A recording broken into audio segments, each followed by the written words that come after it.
Naghahanap ka ba ng place na unlimited? Ito na ang sagot. Dito lang yan sa Gogi Many Buffet and Korean Barbecue and Unlimited na matatagpuan sa Leviste Street, Makati City. 549 pesos nga pala dito pag lunch and 599 pesos pag dinner, o diba sulit din. Ito nga pala ang mga iba't ibang meats na ino-offer nila. Mapa plain or flavored man, meron sila niyan. May iba't ibang choices din ng sausawan dito guys. Kasama na din dyan ang unli cheese. Para sa mga tulad kong cheese lover. Unli nga pala din dito ang kanilang rice, juice, and water. Of course, di nga mawawala dyan ang side dish nila tulad ng kimchi. At ito nga kapatid ko na mahilig sa kimchi ay bet na bet talaga ang kimchi nila. Ayan, meron din silang fried chicken dito para sa mga fried chicken lover dyan.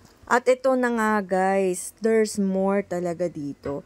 Dahil napakadami nilang ino-offer na side dishes. And, ayan, may salad pa, kita nyo naman. At dahil second time ko na nga pumunta dito, napansin ko na iba-iba din pala yung ino-offer nilang side dishes. Hindi sila pa ulit-ulit guys. Kaya naman hindi ka talaga mananawa dito. Now I know kung bakit napakadami ding pumupunta dito. Isa sa favorite ko dito ay ang desserts nila na coffee jelly and buko pandan. Pwedeng-pwede ka nga rin gumawa dito ng bulgogi. At hindi namin pinalampas nga dyan yung ramen nila na merong iba't iba ding flavors. Niluluto na nga ng kapatid ko guys. Kita nyo naman napakasarap, kumpleto pa yung rekado nila dito na pwede nyong ilagay. May drawer nga din pala yung table nila na kumpleto na ng utensils plus kasama pa ang tissue at toothpick. Kapag pinindot mo nga pala guys itong button na yan, at your service agad sila. O sakto guys, pwede kayong mag-reunion dito. Try it na at dalhin na ang friends or family.